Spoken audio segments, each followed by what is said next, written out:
Minister, thank you very much for these concrete steps. It will really help. The question is not only for the newcomers, those people who are settled here for 10, 20 years, the exploitation is going for them also.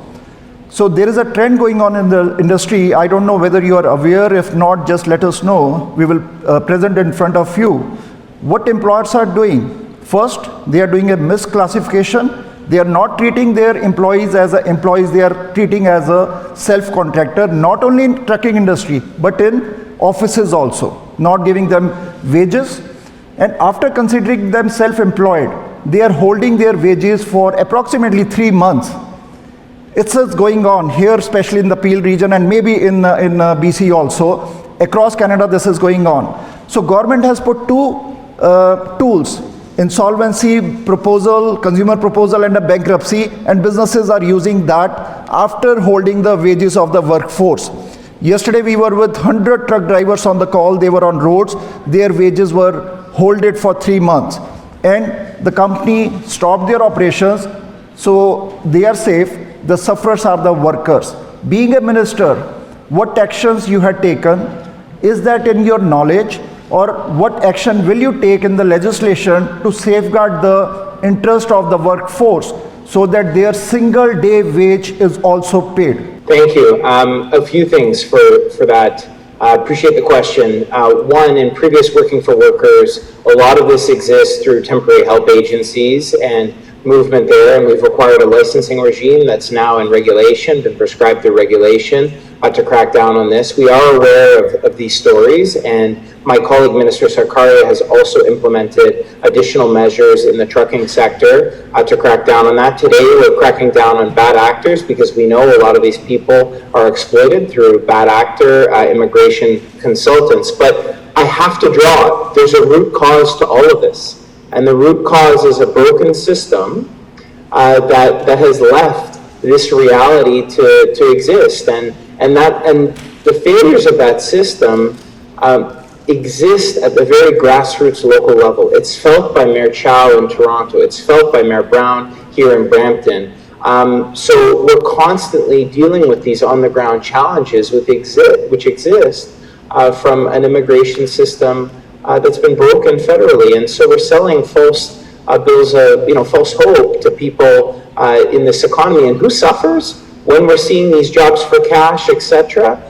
We've got, many men and women who get up every day, who work in the union, non-union trades, who pay taxes on their income, employers who do right by their workers. We're doing a disservice to all of that when we allow this to propagate. So, as I said today, we're cracking down through our tools. We have a blueprint here for success. You heard about how good our Ontario Immigrant Nominee Program is. We need the federal government to strengthen the integrity of the federal system. But can you bring the legislation that employer cannot hold the wages of a self-contractor or employee? Yeah, that's illegal.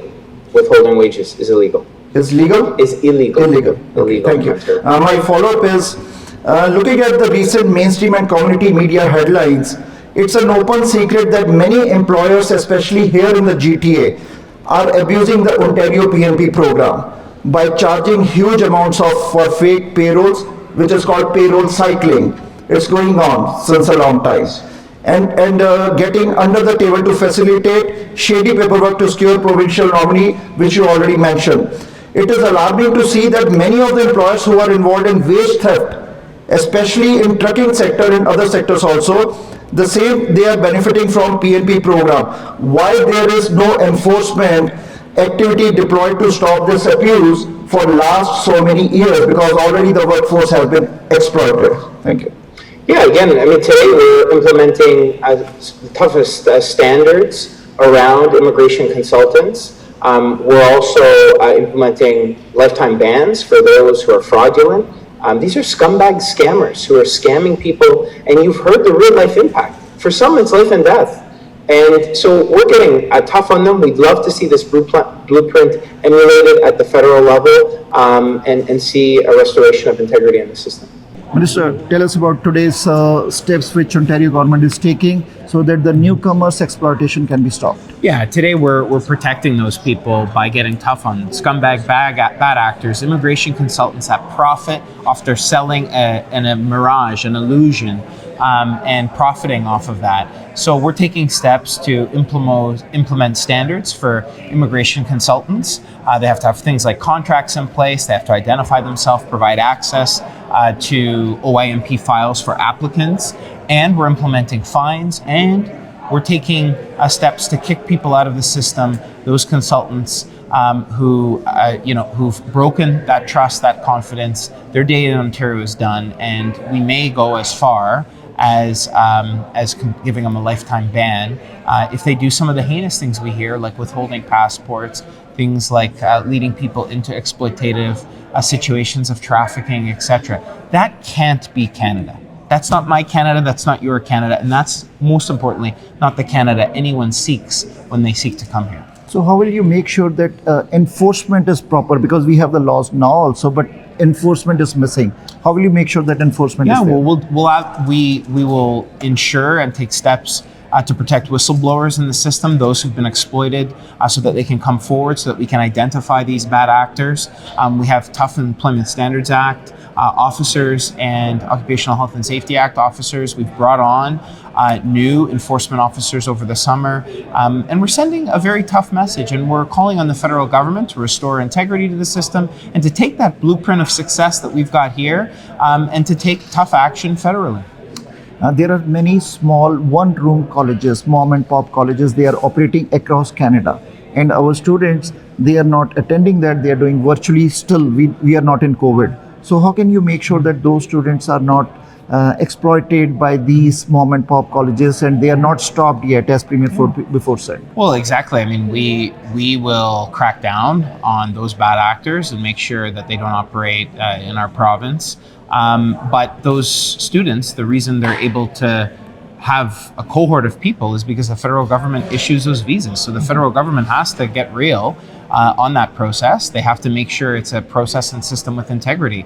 We've said that whatever, when they want to take tougher measures and whatever measures they want to take, we'll be there to support. But it starts with their leadership. And, sadly, it's a system that's been broken by them, and now they want to fix it. And we'll be there to fix it with them.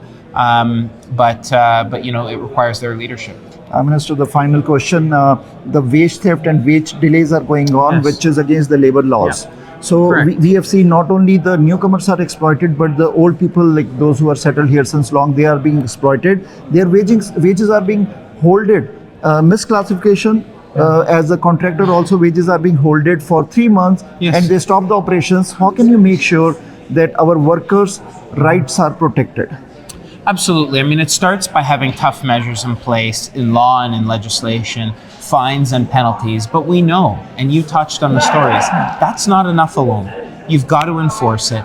And not only that, when a lot of these cases get prosecuted in the courts, we are at the mercy of judicial decisions that sometimes take light penalization on bad actors. So again, we'll be introducing, stay tuned, measures that will require mandatory minimums for certain penalties and offenses on workplace. And I'll leave no stone unturned when it comes to protecting those workers. And I'm working with Ministry of Finance and others on collections to make sure those who've ever had wages withheld from them are given the justice and the wages that they deserve. Thank you, Minister. Thank you very much. So Ontarians can make sure that it's your promise to them that their workforce wages can't be held more than few days by the employers. Because that's absolutely. We're a province that when you get up in the morning, you want to put in a hard day's work, you'll be reimbursed for that work. And we have to have a system whereby, it's above board, people are paying taxes, etc. And so those bad actors, most employers do things the right way. Most employers recognize that an economy that doesn't work for workers doesn't work at all, and that you have to have a healthy and safe workplace. We've taken very aggressive measures to ensure that. But I mean, you asked what more will I do? The answer is I'll never stop when I hear these stories of injustice, and I'll continue to work to restore justice for workers. Minister, thank you very much. And Ontarians will be looking forward for these tough measures. Thank you very much. Thank you.